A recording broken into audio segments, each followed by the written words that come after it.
or you wear a condom, whatever it is. But it's okay to use those drugs. And here is the study that was published in Nature last year. In fact, it was solicited by the editor of Nature, John Maddox, to refute, as they said, Duesberg's hypothesis that drugs are causing AIDS. I am now given credit for that hypothesis. I only rediscovered it, but I'm given full credit. They're very generous with me. But they told me I'm totally wrong on this. And you know what they used as examples? They used 215 AIDS cases from a San Francisco cohort of gay men that have been studied for 10 years. Every one of them was infected by HIV, that is true. But 100% of them were acknowledged in the same paper that presumably refuted the drug hypothesis. 100% were mentioned by Winkelstein, Escher, Biddinghoff, and Shepard as having used nitrite inhalants. An unknown percentage, an unrecorded percentage, were using also amphetamines. An unrecorded percentage was also using cocaine. And as they acknowledged in a letter that was not published in Nature, but I got from the editor anyway, 84% were also on ACT. So these men who presumably got AIDS from HIV were also using nitrites, ACT, cocaine, and amphetamines. And that was the basis to refute the drug hypothesis. A similar study appeared in The Lancet with essentially the same numbers of drug use and things. So with epidemiology, you can only rule out something as a causative agent if you find the symptom or the disease in its absence. And they found no AIDS case, not one drug-free AIDS case. In fact, I challenge anybody in this room or anybody on this planet, since you like to talk about the whole planet, to show me one study of 20 to 45-year-old men or women who have developed AIDS in the Western world just from sex and HIV. I would like to see just one such study. And that has checked for drug use and found they have not used AZT, they have not used poppers, they have not used cocaine. All they did is have sex any way they want, whatever is in Penthouse and in the Bible, all combined. I have fairly high confidence in sex. It has been tested for 3 billion years of life. And it worked pretty well. In fact, it worked scaringly well. And I think it's not as dangerous as drugs. I would like to see once a study that showed to me that just HIV and sex have caused AIDS in anybody in this country or in the world, period. You never see it. It's always a risk group that either intravenous drug use, and that is just a factor that makes you forget your condom or something like that. That's how it is officially interpreted. Now, why would these drugs, how do we know these drugs are toxic? Well, cocaine and heroin have been described as causing AIDS-defining diseases as of 1909. Originally, the first study I could find was published in France when, shortly after, before World War I, there was a mild drug cocaine epidemic. Sigmund Freud was one of them. The Pope was on cocaine. The American president, Coca-Cola contained cocaine. These were the good old days. Yeah, Coke, it's called Coke. It contained cocaine. Merck sold cocaine for anybody. Do you ever go to Vienna and see Freud's office? There's a bottle like this full of cocaine. I think it isn't cocaine in it anymore, but it's in his office in there. So they use cocaine rather liberally. Arthur Conan Doyle was on cocaine. Marcel Proust was using cocaine. All these writers were, I don't think they were injecting it. See, they used less of it, but some of them already had the same diseases that we know now very well from the AIDS literature. Weight loss, fever, mouth infections, pneumonia, tuberculosis, dementia, all of these things were described in long-term cocaine and morphine uses. Nitrite inhalants that are used by gays as an aphrodisiac are regulated by the FDA when it comes to nitrites in frankfurters and in smoked salmon. Then they say if it's more than 10 to 100 parts per million, you cannot sell it on the meat market. But if you go to a disco and inhale a milliliter of nitrites, you are more than 10 parts per million. You should not be, according to the FDA, you cannot be sold for a couple of days on the meat market unless you ventilate out your nitrite. But if you say that, then you're a homophobe and you're a bigot and you're a fascist and whatever it is. But if it comes to frankfurters, then it's okay. Then you're in agreement with the FDA. If you say that about somebody else, then you're immediately labeled as God knows what motives you have. Now, here's evidence that drugs like cocaine and heroin can cause the same diseases that are called AIDS from studies that are in the literature. This one is in fact in Science. This was a study describing IV drug users from New York with pneumonia, endocarditis, and tuberculosis. 50 of them were analyzed, and you can see roughly equal distribution between HIV positive and negative ones. The HIV negatives, in other words, have exactly the same diseases. This is a particular sad case. Babies born to mothers who are IV drug users. 80% of the AIDS babies in America and Europe are born to mothers who injected drugs during pregnancy. These were essentially intrauterine junkies, and their major AIDS diseases are usually mental retardation and also immune deficiency and other deficiencies, birth defects that they have. So they are the same deficiencies observed in IV drug users in Amsterdam, in Sweden, in Germany, in Switzerland, in New York, with and without HIV. Now, for ACT, I don't have to say much more. I told you it was developed for the purpose of killing human cells, and therefore it is a killer by design. It is not an accident. And it is particularly unfortunate for it. The pharmacological window is particularly bad for AIDS patients because only 1 in 1,000 T cells is ever infected by HIV. And AZT cannot distinguish between an infected and an uninfected cell. So in order to kill just one infected cell with a hypothetical cause of AIDS, you have to kill 999 good T cells. This is particularly bad for somebody who has AIDS, which is said to be, in many cases at least, a deficit of T cells to begin with. You're killing so many more. It's literally like chasing bunnies with neutron bombs. You get the bunnies, but the forest also doesn't look like it used to be like. So here's how it works. It is an analog of thymidine. DNA is built out of 4 building blocks, and thymidine is one of those 4, and ACT is an analog, acetothymidine. And it differs from the normal nucleotide in that it lacks the second link. You see, the DNA is built like a train is assembled out of cars with 2 links.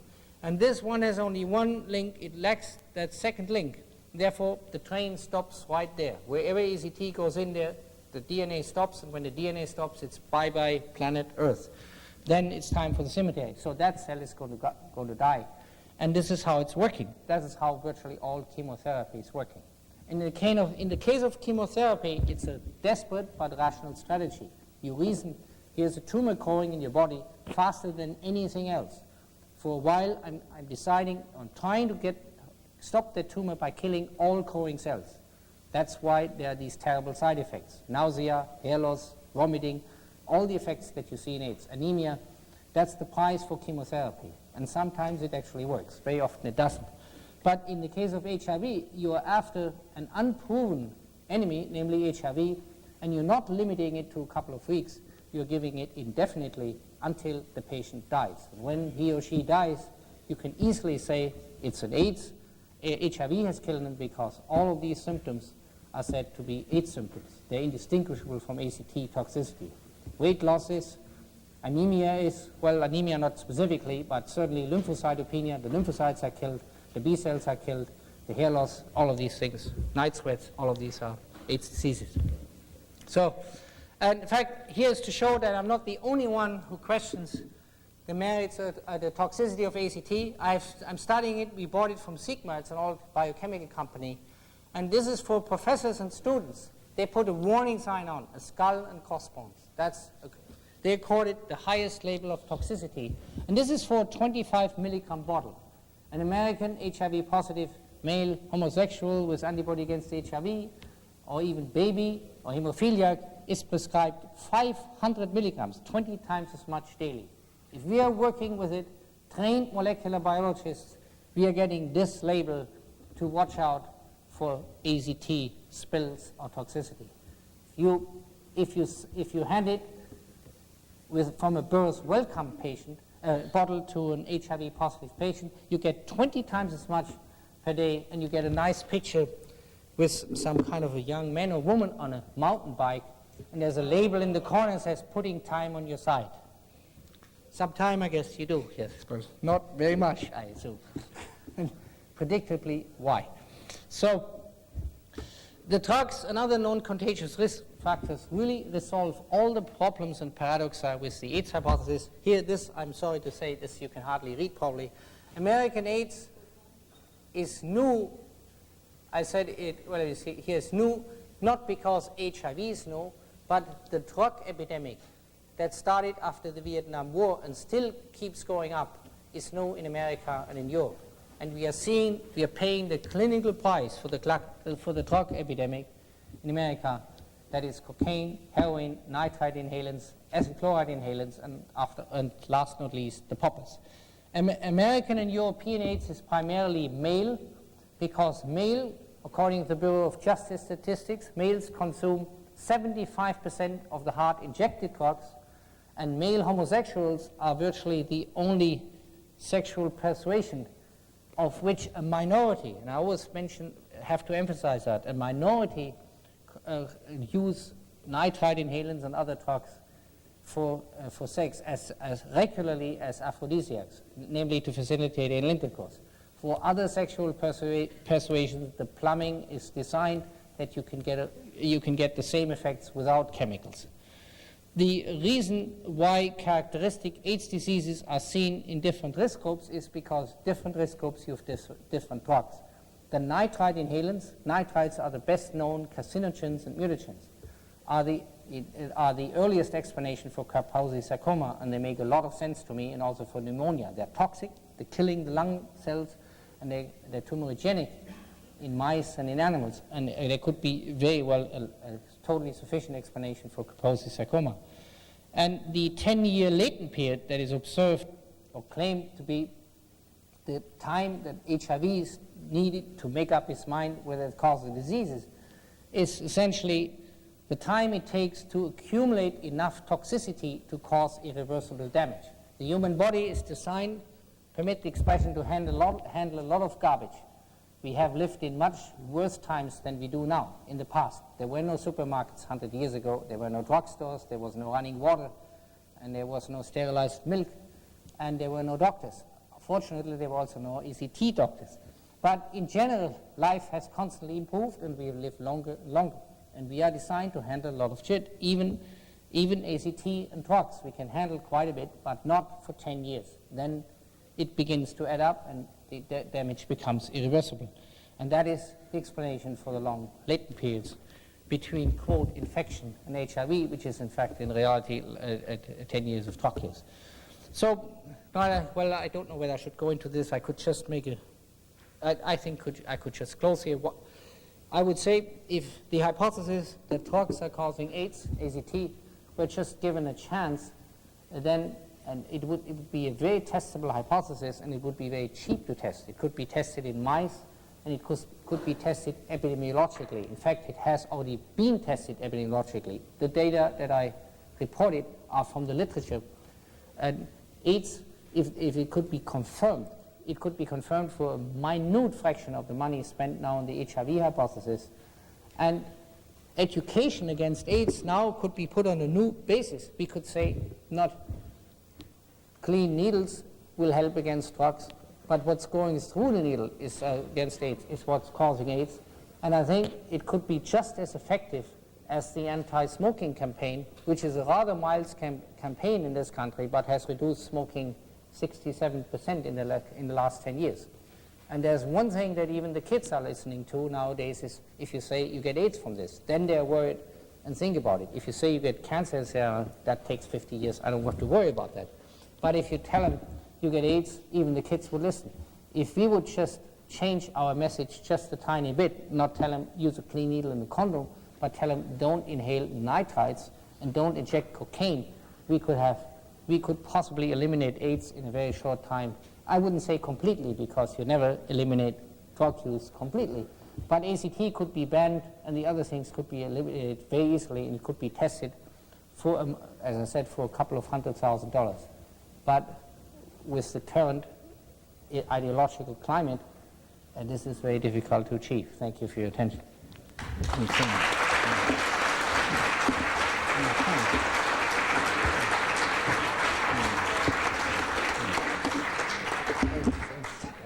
Yeah. I'll ask you to stay up here. Okay, yes, glad. I'm going to ask Professor Duesberg to stay up here for a minute. Could we have the other speakers, Dr. Meinig, Posian, is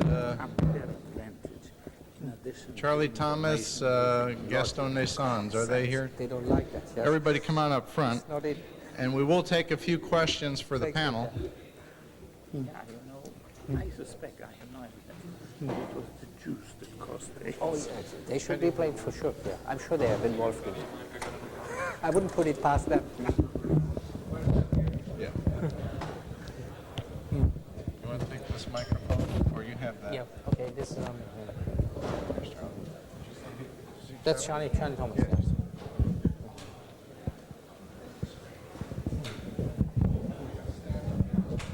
Yeah, they apparently haven't gotten any tapes. So, you want to take Thank you very much. Yeah. Mike, we'll have a few mics. Actually, yes, I could. If you send me a card, okay, I'll be glad to do this. Let me see. And no, That's what you do.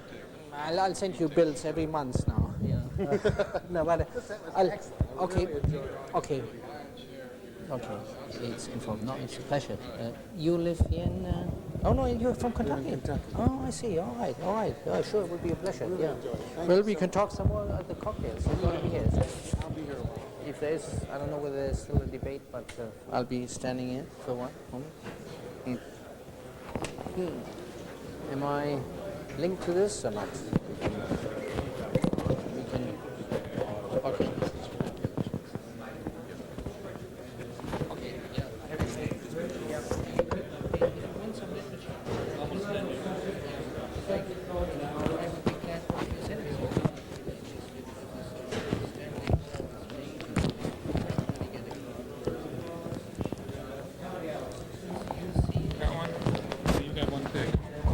see you on TV cameras at. I want the camera to take care of my. Here, Vass, you and me change places. We won't Cross wires.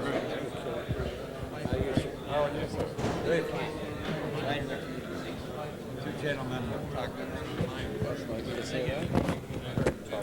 So how are things going? Fine. We've put together a company which is measures the antioxidant performance.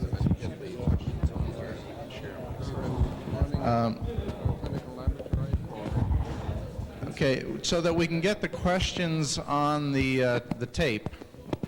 Any people that want to come up and ask questions, come on up here and take the mic.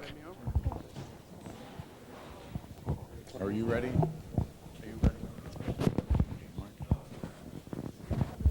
Professor Duesberg, I'm a little confused. You said the definition of AIDS is you have to be HIV positive? Yeah. Then why would you have those 4,200 cases you said that are HIV negative? That's a very good point you're making. You know, they are not known for their consistency in the AIDS field. They see there's initially a clinical diagnosis, and when they come from a risk group, they often accept that as sufficient. The CDC even for an AIDS definition. So if you have pneumocystis pneumonia and you're gay and you're from San Francisco, that's okay. Then they accept that as an AIDS definition without an HIV test. But then subsequently, people are sometimes looking for HIV, or often looking for, and then they can't find it. And that used to be reported. And then they used to be called HIV-free AIDS cases. But you're right, they got themselves out of the corner by the circular definition. And therefore they call it now under that new name, CD4 lymphocytopenia. But it's exactly the same disease, in exactly the same risk group, with exactly the same behavior. The only difference is that antibody. So until a year ago, they officially called it even HIV-free AIDS. Now, officially, they call it CD4 lymphocytopenia, or they name the disease by the old name. So you're right, that is an inconsistency. But, of course, if you go by clinical diagnosis, you find HIV-free AIDS. Probably much more than is openly acknowledged. And as I didn't point out is, the national AIDS statistics do never report HIV tests, never. We have 300,000 AIDS cases, but we do not know from the CDC how many of those were actually tested and how many were actually positive. They don't report that. I wanted to ask Dr. Posian, we were been talking about chelating agents and DMSA, DMPS. It's always mentioned that these are effective for removing mercury from the kidneys. What's the hope of having some success removing it from the brain and from endocrine glands and other tissues? As far as chronic mercury intoxication is concerned, I don't know of any studies in humans that have successfully removed mercury from the brain. This includes both inorganic and methyl mercury is eventually converted to inorganic mercury in the brain. And the Minamata studies have shown clearly that we don't have anything there yet. Now, we do have materials that will remove mercury from the brain, but they also do a lot of adverse things besides. So we don't have a good drug for that yet. What's the half-life? What's the other course of mercury mobilization at the brain? In humans, I don't think it's been done in the brain, but in experimental animals, it runs about 80 days. Again, it's a very difficult question to answer because it depends upon the experimental conditions that were used, the species of the animal, and the species of the mercury that was used.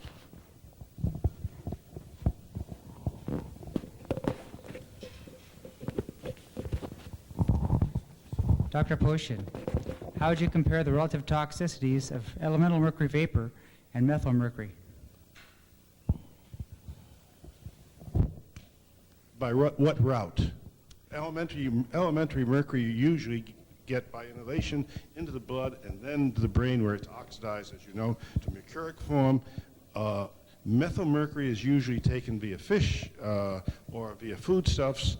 They're two entirely different species. For me to compare them, all I can say is methyl mercury is very, very toxic if you get too much of it in your food. To compare the two, there probably are LD50s published. I know there are LD50s published in experimental animals, but it's like comparing apples and oranges. I don't mean to evade the question. No, it's that's just fine. that they're two very different things. Does most of the methyl mercury get converted to the ionic divalent form? Much of the studies clearly show, we're all very surprised from the autopsy experiments, or the autopsies that were done in New Mexico in this woman who had been poisoned, severely poisoned with methyl mercury 25 years ago by eating contaminated pork. For them to find that much inorganic mercury still in her brain was startling to everyone. And I was at the meeting when that was first announced, and it was just hard for us to believe. It stays there a long, long time. Methyl mercury certainly is converted to inorganic mercury in the brain. It's demethylated.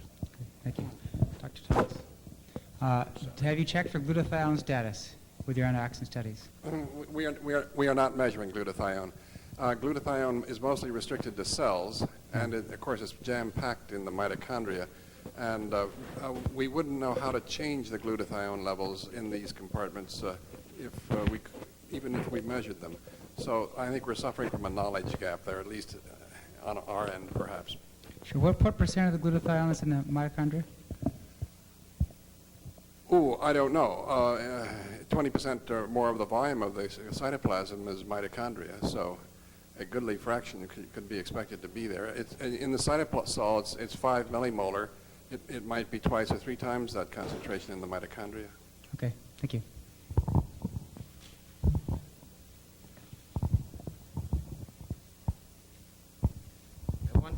I want to ask Dr. Mining, how do I know when cavitation is there? Good question. I meant to answer that. Got lost in the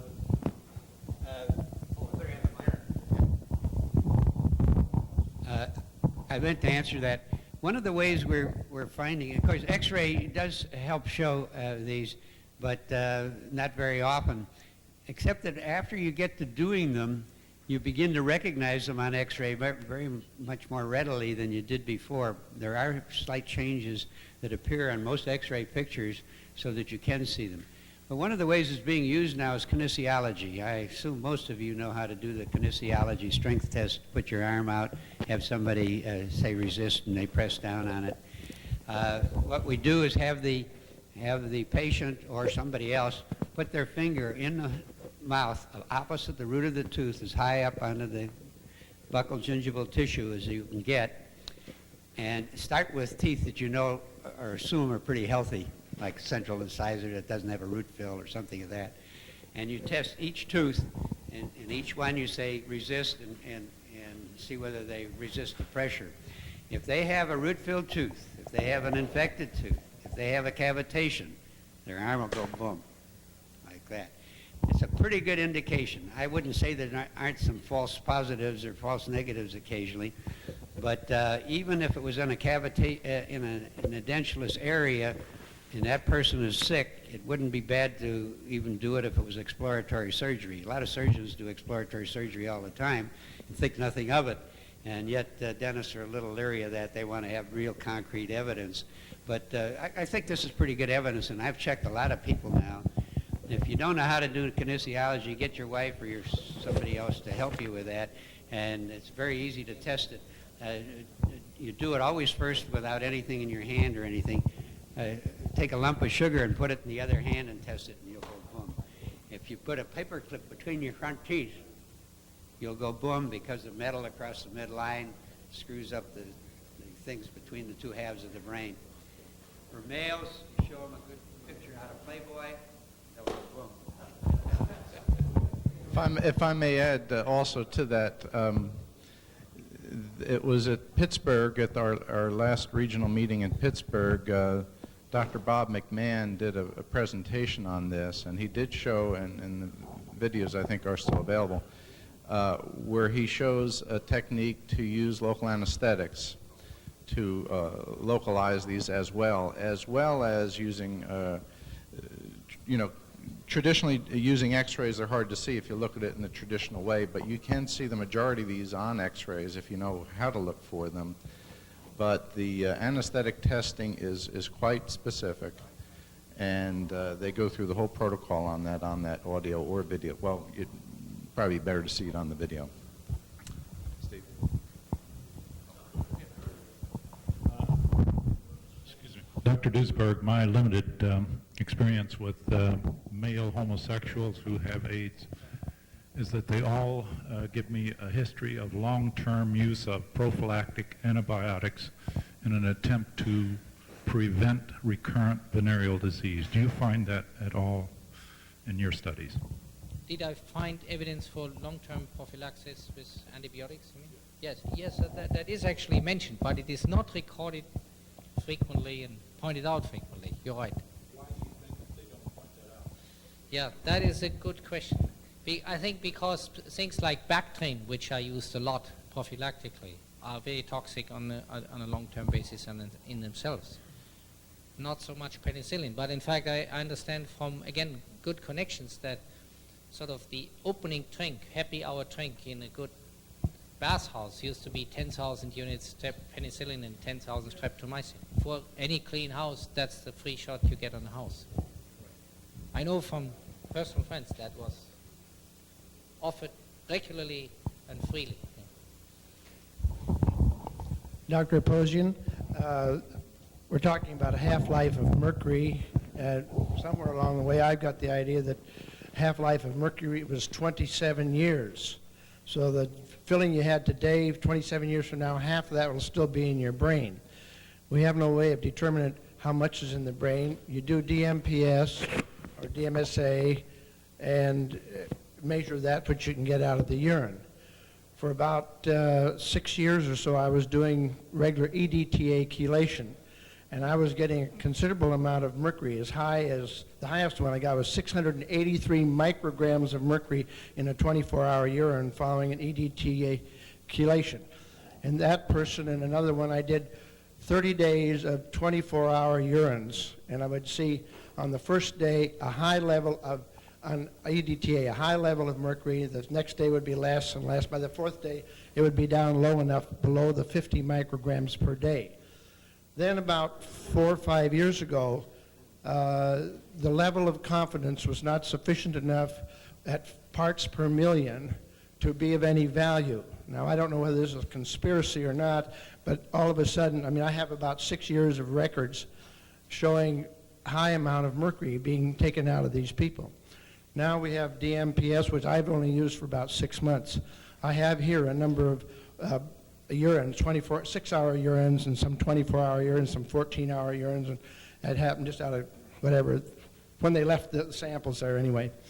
And I see parts per billion now. But I was doing parts per billion, and I could not get one test showing positive. The DMSA, I hadn't done DMPS yet, but the DMPS now I have a number of them, and I've got as high as 72 parts per billion in a 4-hour test. However, in a 12-hour test, or was it, I'm not sure, 24-hour test, it dropped down considerably. But I mean, the projection was it would be 72 micrograms of mercury in a 24-hour period. I don't know what kind of figures you're getting when you do your DMPS, but I'd be most interested to find out. Because I know we're trying to lower the body burden of mercury, and I don't know, we just keep on doing DMPS until we get no more mercury? Sometimes I'll do it. I've done some of them 3 times in a month apart, and I'm getting different levels. I mean, I'm still showing. Do you keep doing DMPS till you have none? Clinically, they're better, but I mean, when do you stop? We have just used DMPS for diagnostic purposes. We are aware of other studies that are going on as far as long-range chronic therapeutic purposes. I think what you've got to keep in mind is that as far as we know at the present time, at the doses that most people use, what you're doing with chelating agents is getting the mercury out of the kidney. Then by mass action, with much slower times, since the blood mercury is down, there is sometimes, very often, is a slow migration of the mercury from inside the cell, outside the cell, depending again upon how much is there. So anyone, so I repeat, we use chelating agents for diagnostic reasons, and most of the mercury that's coming out when we use it is coming from the kidney. Long-term experiments with humans, really long-term experiments, the kind you're talking about, have really not been done in a scientific way that we would feel that we could accept the data at the present time. In seeing Dr. Christopher Husser, I asked him that question here a couple of months ago, and he said to me that he was finding that dentists needed 6 to 8 DMPS chelation treatments to get rid of most of the mercury. So on a 24-hour urine, it would drop very low. He said the average individual in the country that he had been testing took 2 to 4 treatments to do that. I don't know how good those figures are, but for whatever it's worth. The question ought to be is how much good and how much harm, or what evidence do you have for the benefits of more than diagnostic DMPS at the present time? I don't know any scientific studies that clearly show that in the ordinary, non-occupationally, chronically intoxicated individual, that the decrease of mercury in the kidney or anywhere else under the present standards that we have now is of any beneficial purpose. One comment and 2 questions. Dr. Posian, a comment about the use of the term dental technicians. Dental technicians, as we understand it, are people who work in a dental laboratory. They do not have direct let me get it closer, sorry. Dental technicians do not have direct contact with patients. They work in the laboratory. Are you referring to dental assistants? They are chairside with the dentist. In Mexico, where we have done our work, the dental technician works both in the little room to make the amalgam. She then walks into the room with the dentist and assists the dentist. Now, I don't know, they were called dental technicians in Mexico. Now, I do know that I have a dental hygienist who I understand is different than a dental technician. Yeah.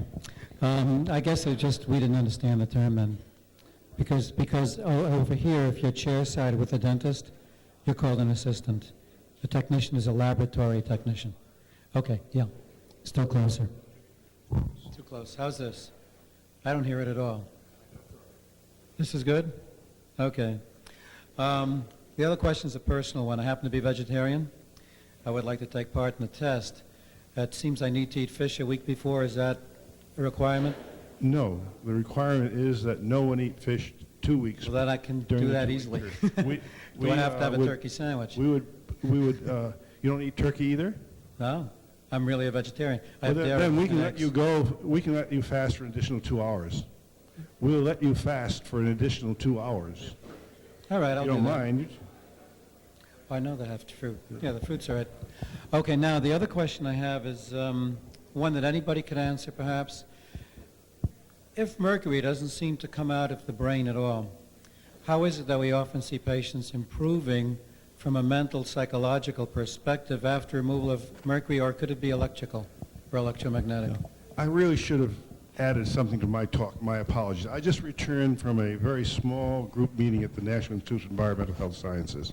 And while we were there, one of the people on the program, there were about 40 people there, reported, this is Dr. Grandjean, who is a very well-known epidemiologist, educated in this country and in Denmark. And they have done a paper they'll be publishing soon.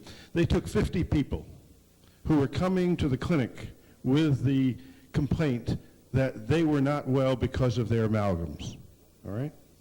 And these were referred to them through the attending physicians. And they took 30 normal, healthy people, or 50, whatever it was. They divided the 50 into 2 groups of 25. One group got DMSA in substantial doses. Another group just got a placebo. Neither group knew what they were getting because they had added, I've forgotten what the smelly stuff was, to the bottle. And oh yeah, what they essentially did was they dissolved the DMPS, threw it around in the bottle, took it out and put the placebos back in so that people didn't know what they were getting. Essentially, there's no question that those people getting DMSA excreted more mercury. But with all the tests that were done, there was absolutely no difference in whether people felt better or not better on any of the objective clinical tests that were performed. So essentially what I'm saying is that so far we have no hard fact evidence that even though the mercury is coming out, that the patient is feeling better. I'm not talking about anecdotal reports. I'm talking about these were the first hard science experiments that have been done along these lines. All right, so those patients that think they're getting better are probably doing it from a subjective basis. The placebo works. Okay, so it's purely subjective. That doesn't mean they're not ill. That doesn't mean they're not ill. But essentially, we can find no improvement by getting mercury out of their body. That's the only. I have one thing I would like to direct to Dr. Thomas, just so that we have it on the tape for those people who will be listening to the tapes, is how they can get in touch with Pantox if they want to utilize the antioxidant testing, a phone number, address, if you have that handy. Well, you can get in touch with me, and if anyone needs an address or a phone number, I'll give them one of my cards. Can you put it on the tape here, though? Oh, yes. You can get in touch with Pantox at the Pantox Laboratories at 4622 Santa Fe Street, San Diego, 92109. And our telephone number is 619-272-3885. And we'd be glad to hear from any of you. Okay, thanks. Dr. Aposhian, I was just wondering, when you collect the urine samples, did you use specially treated containers to make sure that none of the mercury escaped, or do you not consider that that's a problem? We use very well. I'm not clear about if your question is, do we acid wash the glassware or the plasticware to be certain that we're not getting contamination? The answer is yes. We are extremely careful. Everything's washed in 25% nitric acid, and then with double distilled water, which is a very expensive proposition. Is that your question, or are you asking, do we have a special vessel or container to capture any vapor mercury that may be evolving during the storage procedure? I've been led to believe that mercury can actually escape through the container and give you misleading readings. No, let me tell you what the literature points out, and which is true, that if you don't acidify the urine on collection, the mercury will be absorbed to the polyethylene or to the glassware, and that will result in a lower value. But if you acidify the urine, which we do immediately to about I think it's 0.01 normal or 0.1 normal HCl. My wife, who knows all this stuff better than I do, is in back there. But anyway, we acidify the urine, the collectors acidify the urine, and the evidence in the literature is quite clear that under these conditions, the mercury will not be absorbed to the sides of the container. All right? Okay, let's take one more question. Dr. Poshin, are you involved in, are you aware of any research or whatever with regard to mercury and Alzheimer's and DMSA? I'm not involved in Alzheimer's research at all, number one. I am familiar with research that's being done at the University of Kentucky dealing with mercury levels in the brain and Alzheimer's disease. I think most of that work has not been published or has just been published. And I don't feel comfortable discussing someone else's work, especially when it has not been published yet. How does a person get a hold of the papers? Will they be published? Can I get in touch with somebody with regard? Actually, if you ask Dr. Ziff, who may be outside, the name and the address of the individual is on the panorama, or he can get it because they participated in the BBC Panorama TV program. Okay. I want to say the name's Haley, but it just doesn't. Yeah, right. Yeah. Yeah, Lord Haley. Right. So you're not aware of any DMSA or DMPS, any chelation being used in conjunction with? I can't quite say that. We in science also have to peer review other people's work, and as to whether they're going to get money from certain organizations. And when we do that, we're not supposed to say anything since the work hasn't been published yet. We have not done that work. Haley could tell you a great deal about that. Thank you. I'd just like to thank once again all the speakers for wonderful presentations today, and thanks for coming such a long way to talk to us.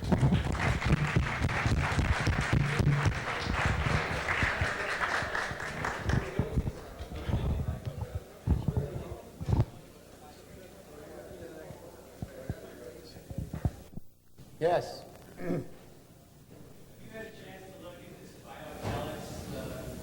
Oh, I'm glad you mentioned it because I was going to bring it up, and I got off my notes, and I got talking without the notes. I forgot. I learned about it I learned about it some time ago. One of the big problems is we haven't been able to tell people where to go to do things, and everybody doesn't want to lose these teeth, and I don't want people to lose them either, but we haven't had any other way to tell you to go with this. I had heard about this about 6 months or a year ago, and I've been suggesting to people that research is going on now with lasers. It's going on with calcium oxide and calcium hydroxide. Some people are doing even work with magnets and with a variety of other things. It's going to take a while, you know, but we have a good model. And what I told Sam and Dr. Michael out there, that I thought that once they had some of these done, that they had to do something and at least take the tooth out and implant it in the skin of a rabbit and find out whether they really are getting rid of the infection or not. We assume from the way it looks like it's going to have great possibilities. At least they're getting into those tubules. What's happened, over 100 medicaments have been tested in the past. Price tested over 100 himself. And no matter what they tested, and even all the antibiotics, none of them worked. And the reason they didn't work wasn't that they weren't efficient, it was they couldn't get into those tubules deep enough to get at the bacteria to kill them off. And so I'm glad you asked the question, because I shouldn't have missed talking about that.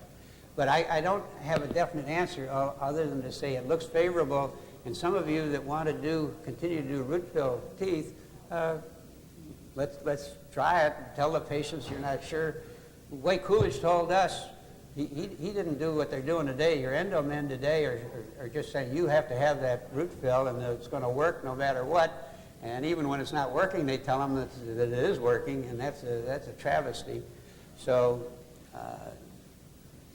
maybe you want to know about what the Root Canal Association is. They did answer me. I'm still a member of the Root Canal Association, And they put out a flyer in which they said, Dr. George Miney, one of our founding members, has written a book about problems with root canals, and of course he's wrong, but they did it rather mildly. And then they put out a brochure for their members to give to their patients to tell their patients that when they hear about what I'm writing here, how all wet I am about this business.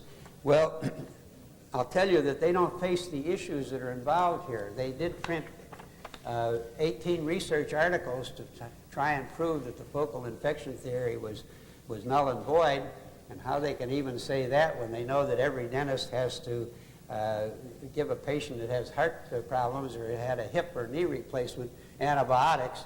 That's focal infection in action, and why they can have the guts to say that, I don't have any idea, but they're still going back on that old Howe story and the fact that 70 years ago there was disagreement on the focal infection theory. At any rate, they also, there was one other point here.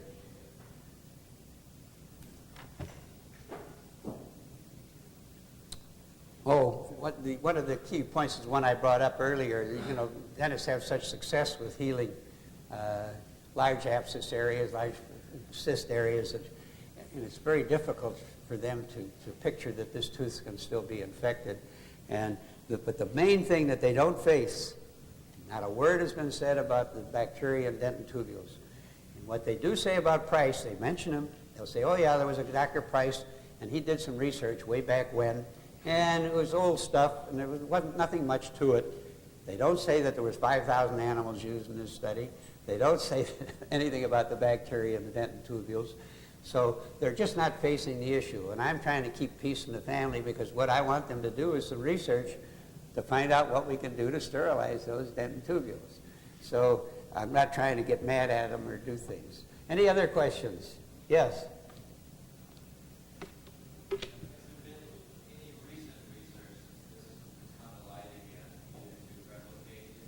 I'm sorry, I'm having trouble hearing you.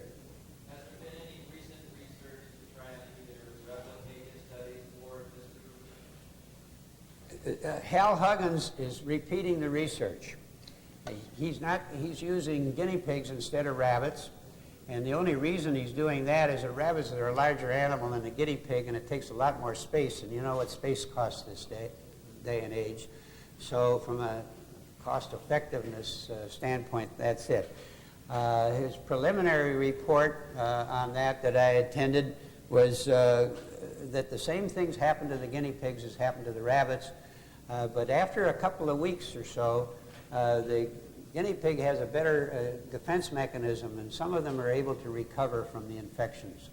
But initially, they get the same infections that came from the patient. Now, he's the only one that I know that's doing this. There have been other side issues that have been done, but and numbers of things that support his research, but nothing has ever been done about the bacteria in the dentin tubules since he published this work, and that was published in 1923. That's 70 years ago, and so nothing else was done. There was another question over here. What about the bacteria in carrier? Every tooth then would have to be a tooth from the cave. I'm sorry, I'm not catching it. Would it be logical then to say that every tooth with carrier has bacteria in the tubule? You're questioning the statement I made about the bacteria? The logical progression of that be that every tooth with decay has bacteria in the tubule. Oh, that's a good question, and Price didn't do any, as far as I know, he didn't do any research about that. That's a wide open place for research. What he's stating is, what about the bacteria that get in the dentin tubules before the pulp is exposed? and I think that's what your question is, isn't it?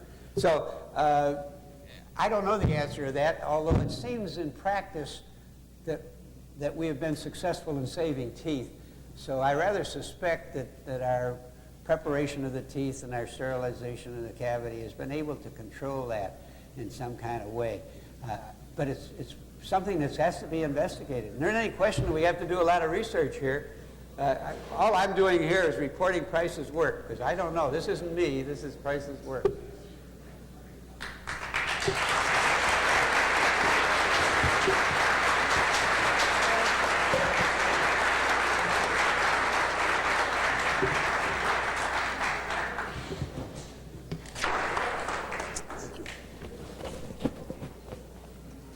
you have time for questions? Well, I think one or two, but we should... Sure. Yes, sir. Would it be possible to get you, Mike Zip, our executive director, a mode in which we can apply to FDA? Certainly, certainly. Mike and I are very good friends. I'm certain. But if I forget, why don't you tell Michael? Would that be all right? Because it's very easy for me to forget things, all right? Yes, ma'am. Pardon? Yes, I am. Yes, ma'am. What? No, I'm sorry. The question was, am I familiar with the research that's going on, that has gone on in New Zealand by Michael Gottfried? Yes, yes. Is that a question? Is that the end? Yeah, yeah. I have no argument with his use of DMPS. I might have some arguments about his interpretations of his results, but that's purely on a scientific basis. It has nothing to do with his use of the drug. He uses the drug properly. All right? Yes, sir. Have you used DMPS therapeutically? We haven't used DMPS therapeutically because we're, first of all, as you know, I'm not a physician. We have people who, to use a drug therapeutically means you must give it most of the time, certainly in mercury or lead poisoning, for a number of times. It's not a single dose. When you give a drug experimentally in a single dose, as we have, we know what's going to happen.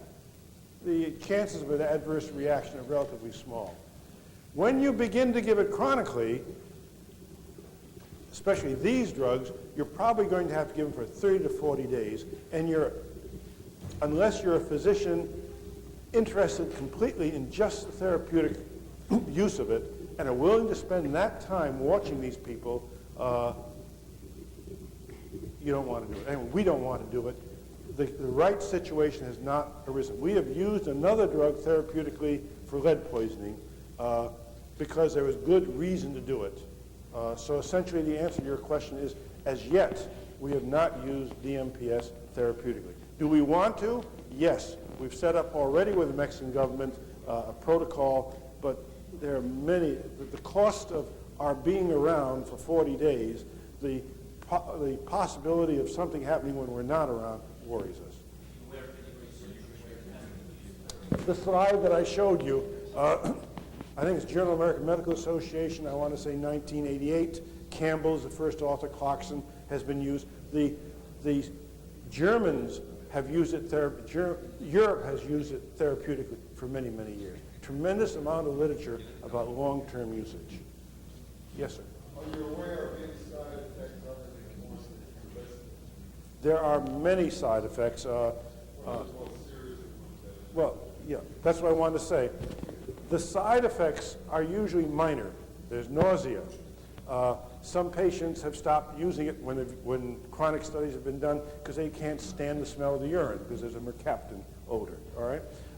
There's been one report of Stevens-Johnson syndrome, which I think is a false report, which I've investigated, but I know that I've gone as, I'm in the process of writing a book, so I have to look up, when I hear about adverse effects, I usually visit the place. It comes down to this, it's nausea, rash, smelly breath, sometimes sweat that smells, but essentially that's it. There are others. If you're really interested, I can send you our list. Okay?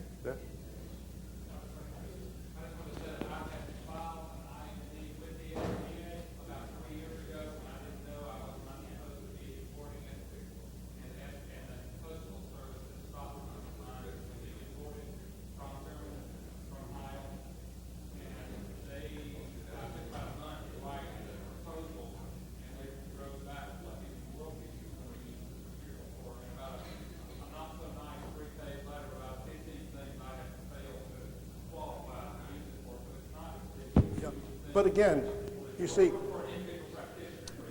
sure, yeah, yeah.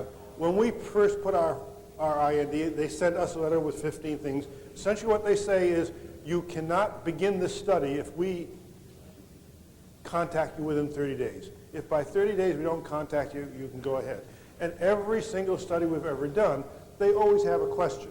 And I think the point is that as a practitioner, you don't have time to sit down and do the nitty-gritty that we in academia must do if we want to study a drug research-wise.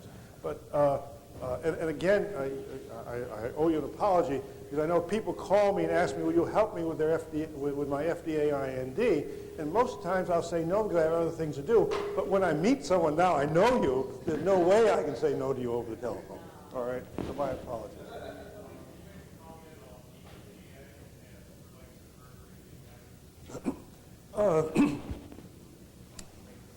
This will be the last question, all right? Yeah. First of all, when you use EDTA, you must give it IV. The rate of absorption of EDTA from the gastrointestinal tract is relatively small. Second, if you're going to use EDTA per se, then you're going to cause a calcium deficiency. You have severe hypocalcemia, and the original studies show there was death. If you use calcium sodium EDTA for mercury, I can't remember the last time it was ever used. All right? And I'm trying to think in my mind what the affinity constants are, and it just doesn't ring a bell right now. But my guess is that no one today would use EDTA or calcium sodium EDTA for mercury, treatment of mercury toxicity. I'm sorry, I can't hear you. I'm sorry. Again, I could.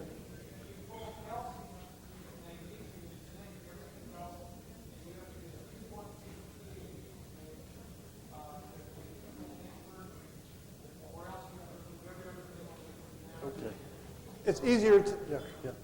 It's easier to take DMSA. I think Rich really wants to get going with the program. There'll be some more